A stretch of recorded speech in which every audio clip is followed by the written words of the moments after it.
Welcome to the Leo. వైసీపీలో ఉన్నటువంటి senior నేతలు కొద్ది మందిలో ధర్మాన ప్రసాదరావు ఒకరు.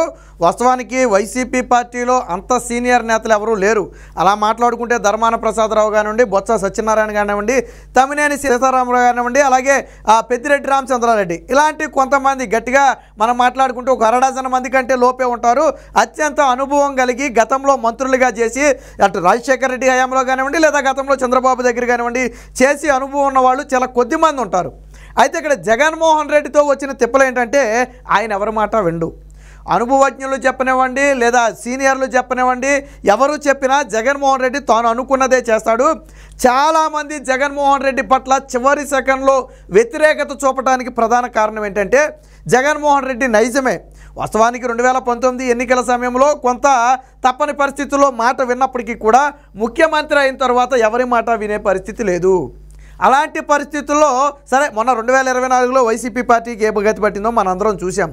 ఇప్పుడు వైసీపీ పార్టీ ఓడిపోయిన తరువాత కూడా వైసీపీ అవలంబిస్తున్న విధానాల పట్ల ధర్మాన ప్రసాదరావు కొంత అయితే విముఖతతో ఉన్నట్టుగా తెలుస్తుంది. అంటే అసలు ఓడిపోవడానికి జగన్మోహన్ రెడ్డే కారణం, ఆయన విధానాలే కారణం ఇంత దారుణంగా ఓడిపోవడానికి. ఓడిపోయిన తరువాత కూడా పార్టీలో మార్పు రాలేదు, అదే పందా కొనసాగిస్తున్నారని కొంత అసంతృప్తి ఉందట. రెండోది, పార్టీలో తనకు గౌరవం దక్కలేదన్న ఒక ఫీలింగ్ ధర్మాన ప్రసాదరావుకు ఉంది. వైసీపీ అధికారంలో ఉన్న సందర్భంలోనే అనేక విమర్శలు చేసి ఆ కాంట్రవర్సీకి కేర్ ఆఫ్ అడ్రస్గా మారాడు ధర్మాన ప్రసాదరావు. సొంత పార్టీ నేతల మీద కూడా గతంలో విమర్శలు చేసినటువంటి పరిస్థితి. సో ఏదైతే కడప నుంచి కొంతమంది భూములు కబ్జా చేయడానికి వచ్చారు, వస్తే తాట తీస్తాం లాంటి పదాలను కూడా వాడాడు. సో అంటే సొంత పార్టీ నేతలనే కొంతమందిని అప్పట్లో ఆయన హెచ్చరించడం జరిగింది. వాస్తవానికి ఏంటంటే కొద్దిగా ముక్కుసూటి మనిషిగా పేరున్నటువంటి వ్యక్తి, మంచి వాక్చాతుర్యం అన్నటువంటి వ్యక్తి, తన ప్రసంగంతో ఆకట్టుకోగలిగిన శక్తి సామర్థ్యాలు ఉన్న నేతల్లో ధర్మాన ప్రసాదరావు ఒకరు. కానీ అలాంటి ధర్మాన ప్రసాదరావు ఇప్పుడు రాజకీయాలకు దూరంగా ఉండాలని నిర్ణయించుకున్నారంటే ఎస్ అవునని సమాధానం వస్తుంది. ఒక రకంగా ఏంటంటే రాజకీయ సన్యాసం అన్నట్టుగా. వాస్తవానికి ఆయన మొన్న ఎన్నికల్లో కూడా పూర్తిగా ఇంట్రెస్ట్తో పోటీ చేయరా. వాస్తవానికి మొన్న ఆయన కొడుకుని రంగంలో దింపుతానని చెప్పి జగన్మోహన్ రెడ్డిని అడిగితే జగన్మోహన్ రెడ్డి లేదు ధర్మాన ప్రసాదరావే పోటీ చేయాలని చెప్పి గట్టిగా చెప్పాడట. ఆల్రెడీ చెవిరెడ్డి భాస్కర్ రెడ్డి తన కొడుకుని దింపాడు, అలాగే పేర్నే నాని తన కొడుకుని దింపారు, అలాగే కొంతమంది తన వారసులను రంగంలో దింపారు. అలాగే ధర్మాన ప్రసాదరావు కూడా ఆయన 66-67 సంవత్సరాల వయసు ఉంది. సో ఇక ఈ వయసులో నేను చేసేది ఏమీ లేదులే, నా కొడుకుని పోటీ చేయిస్తాను ఈసారికి అంటే జగన్మోహన్ రెడ్డి గారు ససేమిరా నీ కొడుకు కాదు నువ్వే ఉండాలన్నారట. సరే వాళ్ళ కొడుకు మరి ఏమన్నా ఫేస్ వాల్యూ లేదనా, లేదా అక్కడ మరీ ఘోరంగా దెబ్బతింటారన్నా మనకైతే తెలియదు. కానీ అప్పుడే ధర్మాన ప్రసాదరావు అయిష్టంగా పోటీ చేశాడు. అలాగని తప్పుకోలేడు, అలాగని కొడుకుని పోటీకి దించలేడు, అయిష్టంగానే పోటీ చేశాడు. ఫలితాలకు ముందు కూడా మీరు గమనించండి, అందరూ కనీసం ఎన్నికల ఫలితాల గురించి మేమే గెలుస్తున్నాం డామ్ డూమ్ డప్పాలని మాట్లాడితే ధర్మాన ప్రసాదరావు మాట్లాడాల. ఎన్నికలు అయిపోయిన తర్వాత ఫలితాలు వచ్చే వరకు ధర్మాన ప్రసాదరావు నోరు విప్పలా. ఎందుకంటే ట్రెండ్ ఆయనకి తెలుసు, ఏం జరగబోతుంది అనేది ఆల్రెడీ ఆయనకు అర్థమైపోయింది. ఆయన ఆవిలిస్తే పెగిలి లెక్కెట్టే టైపు. సో ఎన్నికల సరణ బట్టి ఆయనకు అర్థమైపోయింది. సరే ఇంత ఘోరంగా ఓడిపోతామని అనుకోకపోయినా ఓటమి ఖాయమని చెప్పి ధర్మాన ప్రసాదరావు తెలిసిపోయింది. అందుకనే ఇప్పుడు ఇక పూర్తిగా రాజకీయాలకు రామ్ రామ్ చెప్పి జగన్మోహన్ రెడ్డికి రామ్ రామ్ చెప్పి దూరంగా ఉండాలని భావిస్తున్నట్టుగా ఒక అంచనాకు వచ్చినట్టుగా తెలుస్తుంది. ఇప్పటికే ఆయన మీద కొన్ని అవినీతి అక్రమాస్తుల కేసులకు సంబంధించి కూడా ఉన్నాయి. గతంలో మాజీ సైనికులు భూమిని కొట్టేశారని చెప్పి ఒక సిట్టు నివేదిక కూడా ఇచ్చింది. దాని మీద జగన్మోహన్ రెడ్డి చర్యలు తీసుకోకుండా తొక్కిపట్టాడు. బహుశా ఇప్పుడు వచ్చినటువంటి నూతన కూటమి ప్రభుత్వం దాన్ని బయటికి తీసినా తీయొచ్చు. మాజీ సైనికుల భూములు కొట్టేశారని ఒక ఆరోపణ అయితే ధర్మాన ప్రసాదరావు మీద ఉంది. అది కూడా ఆయన అప్పుడు మినిస్టర్గా ఉన్న సమయంలో, మొన్న కాదు అంతకుముందు మినిస్టర్గా ఉన్న సమయంలో కొట్టేశారనే ఆరోపణలు ఉన్నాయి. సో దీని మీద నూతన ప్రభుత్వం బయటికి తీసే అవకాశం ఉంది. ఏది ఏమైనా జగన్మోహన్ రెడ్డి విధానాల పట్ల విసుగు చెంది ఒక రకంగా ఏంటంటే జగన్మోహన్ రెడ్డి అపాయింట్మెంట్ ఇవ్వకపోవడం, లేదా సీనియర్లు చెప్పే మాటలకు గౌరవం ఇవ్వకపోవడం, జగన్మోహన్ రెడ్డే కాదు పార్టీలోని కొంతమంది ఇతర నేతలకు కూడా నిన్నగాక మొన్న రాజకీయాల్లోకి వచ్చిన వాళ్ళు కూడా మాకు గౌరవం ఇవ్వట్లేదని చెప్పి ధర్మాన ప్రసాదరావు ఒక ఆవేదన ఉన్నమాట వాస్తవం. నేను గతంలో కూడా చెప్పాను. అందుకనే బహిరంగంగానే నాడు సొంత పార్టీ మీదే వ్యతిరేకంగా విమర్శలు చేసినటువంటి సందర్భాలు కోకోలలో ఉన్నాయి. అలాగని పార్టీకి నష్టం చేశాడంటే కాదు, బట్ ఆయన ఏంటంటే దాచుకోలేడు, ఉన్న వాస్తవాన్ని కక్కేయటం మనకు అలవాటు. కాబట్టి ఆయన్ని పార్టీ దూరంగా పెట్టింది. ఇలాంటి విధానం ఉంది కాబట్టి ఆయన్ని పార్టీ దూరంగా పెట్టింది. జగన్మోహన్ రెడ్డికి ఎంతవరకు భజన చేసేవాళ్ళు కావాలా, అంతేగాని ఉన్నది ఉన్నట్టు మొహమ్మద్ చెప్పేవాళ్ళు ఆయనకి నచ్చరు. సో అలాంటి పరిస్థితి. సో దీనికి సంబంధించి ధర్మాన ప్రసాదరావుకి సంబంధించిన ఒక వార్త వచ్చింది, ఒకసారి చూద్దాం. సో ఇదే ప్రత్యక్ష రాజకీయాలకు ధర్మాన గుడ్ బై, ఎన్నికలకు దూరంగా ఉండాలని నిర్ణయం. మొన్నటి ఎలక్షన్లలో కూడా అయిష్టంగానే పోటీ, కొడుకునుకి బరిలోకి దించాలనుకున్న అంగీకరించని జగన్ బలవంతంగా బరిలోకి దిగి ఘోర ఓటమి, అస్త్ర సన్యాసం దిశగా మరికొంతమంది సీనియర్లు. సో వైసీపీ సీనియర్ వాస్తవానికి ఏంటంటే ధర్మాన ప్రసాదరావుకి ఇక్కడ మింగుడుపడిన అంశం ఏంటంటే దారుణ పరాజయం.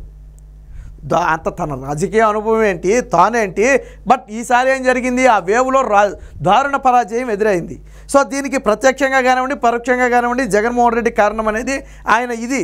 పోనీ నా కొడుకుని దించుతానంటే కనీసం ఆ అవకాశం కూడా ఇవ్వకుండా నన్నే పోటీ చేయమన్నారని చెప్పి ఆయన కూడా బాధపడ్డాడు. సో దీంతోనే ఆయన విసుగు చెందినట్టుగా తెలుస్తుంది. తన మాటలతో ప్రత్యర్థులను సైతం ఆకట్టుకునే సత్తా కలిగిన శ్రీకాకుళానికి చెందిన సీనియర్ రాజకీయ నాయకుడు ధర్మాన ప్రసాదరావు రాజకీయాల నుంచి వైదొలగాలని నిర్ణయించుకున్నట్లుగా తెలుస్తుంది. ఈ నిర్ణయాన్ని తక్షణమే అధికారికంగా ప్రకటించకపోయినప్పటికీ భవిష్యత్తులో ఎన్నికల్లో పోటీ చేయబోనని తన స్నేహితులు సన్నిహితుల వద్ద బహిరంగంగానే ఆయన చెప్తున్నట్టుగా తెలుస్తుంది. ప్రస్తుత రాజకీయ నాయకులంటే ఏమాత్రం గౌరవం లేదని, అనుభవం గల నేతల సూచనలు సలహాలు తీసుకోవటం అటుంచి ముసలోడంటూ కించపరిచే తత్వం నాయకత్వాల్లో పెరిగిపోయిందని, ఆత్మగౌరవాన్ని చంపుకుని రాజకీయాలు కొనసాగించడం కంటే దూరంగా ఉండటం, పెద్దరికం నిలుపుకోవటం మంచిదన్న నిర్ణయానికి ధర్మాన వచ్చారని రాజకీయ వర్గాలు అంటున్నాయి. ఇప్పుడు అంటే దీన్ని బట్టి మనకు అర్థమయ్యేది ఏంటంటే బహుశా జగన్మోహన్ రెడ్డి ఏమన్నా ధర్మాన ప్రసాదరావు గౌరవం ఇవ్వలేదేమో. ఆయన అదే చెప్పేది, ఇంత అనుభవం ఉండి సూచనలు సలహాలు ఇస్తే తీసుకోకపోవడం పక్కన పెట్టి ఇచ్చిన వాళ్ళని ముసలోళ్ళు అంటూ కించపరిచి అవమానించే నాయకత్వం పెరిగిపోయింది. ఎవరు బహుశా దీన్ని బట్టి మనకు అర్థమయ్యేది బహుశా జగన్మోహన్ రెడ్డి ఎప్పుడైనా ధర్మాన అనే ఆ మాట అన్నాడేమో. ఈయన ఏదైనా సూచన సలహాలు చేస్తే ఈ ముసలోళ్ళ సలహాలు పక్కన పెట్టండి అని చెప్పి ఏమన్నా అన్నాడేమో. ఒకవేళ దానితో ఈయన మనసుకి ఏమైనా నొచ్చుకుని ఉండొచ్చు. సో దీన్ని బట్టి అంటే ఆయన సన్నిహితులకు చెప్తున్న మాట ఇది. అక్కడ జగన్మోహన్ రెడ్డి ఉన్నాడా లేదా ఆ ప్లేస్లో వేరొక వ్యక్తి ఉన్నాడా, సజ్జల రామకృష్ణారెడ్డి ఉన్నాడా పక్కన పెడదాం. బట్ ఆయన నొచ్చుకున్న మాట వాస్తవం. ఎందుకంటే అంత అనుభవం కలిగిన వ్యక్తిని ముసలోడు నువ్వు ఇచ్చే సలహా మేమినేది ఏంటంటే బాధ కలుగుద్ది ఎవరికైనా. సో ఆ బాధ అయితే ఆయనలో స్పష్టంగా ఉన్నట్టు తెలుస్తుంది. తనకు 66 ఏళ్ళు వచ్చాయని, మధుమేహ వ్యాధి ఉన్నందున ఎన్నికల్లో పోటీ చేయలేనని, విస్తృతంగా ప్రచారం కూడా చేయలేనని 2024 ఎన్నికల సమయంలోనే వైసీపీ అధ్యక్షుడు నాటి సీఎం జగన్కు చెప్పారు. తన బదులు తన కుమారుడు రామ్ మనోహర్ నాయుడుని శ్రీకాకుళం అసెంబ్లీ నుంచి బరిలోకి దించాలని కోరారు. అయితే బందర్ నుంచి పేర్నే నాని కుమారుడు కృష్ణమూర్తికి, తిరుపతి నుంచి బోమానా కరుణాకర్ కుమారుడు అభినయ్, చంద్రగిరి నుంచి చెవిరెడ్డి భాస్కర్ రెడ్డి కుమారుడు మోహిత్ రెడ్డి, గుంటూరు తూర్పు నుంచి షేక్ మస్తాఫా నుంచి కుమార్తె నూరి ఫాతిమా షేక్లకు అవకాశం ఇచ్చిన జగన్ ఈయనకి మాత్రం ధర్మాన కుమారుడికి మాత్రం టికెట్ ఇచ్చేందుకు నిరాకరించారు. అంటే దాదాపుగా 5 మంది వారసులను బరిలోకి దించడానికి ఒప్పుకున్న జగన్మోహన్ రెడ్డి ధర్మాన ప్రసాదరావు కుమారుడు అయినటువంటి రామ్ మనోహర్ నాయుడిని మాత్రం బరిలోకి దించడానికి ఒప్పుకోలే. బహుశా దానికి కారణం ఐప్యాక్ సర్వేలో ధర్మాన ఓడిపోతాడని వచ్చినా ఆయనే పోటీ చేయాలని జగన్ పట్టుబట్టారు. దీంతో అయిష్టంగానే బరిలో దిగారు. 52,000కు పైగా ఓట్ల తేడాతో తన రాజకీయ జీవితంలోనే ఘోరమైన పరాజయాన్ని ఆయన మూటగట్టుకున్నారు. ఈ ఓటమి ఆయన్ను కలిచివేసింది. 89, 99లో నరసన్నపేట నుంచి, 2004-9లో శ్రీకాకుళం నుంచి కాంగ్రెస్ తరపున విజయం సాధించిన ఆయన తర్వాత వైసీపీ నుంచి గెలిచారనుకోండి. ఆయన ఈరోజు ఇంత దారుణం 52,000 ఆయన జీవితంలోనే 52,000 మెజార్టీతో ఓడిపోవడం ఎప్పుడూ లేదు. అంతకుముందు ఓడిపోయి ఉండొచ్చు, ఎప్పుడూ లేదు. కాబట్టి మనోవేదనకు గురయ్యి ఇప్పుడు తప్పుకోవాలని భావిస్తున్నట్టు తెలుస్తుంది. ముఖ్యంగా వైసీపీ పార్టీలో సీనియర్ నేతలకు గౌరవం లేకపోవడంతో పాటు చెప్పిన మాటలు వినే నాయకత్వం అక్కడ లేదు.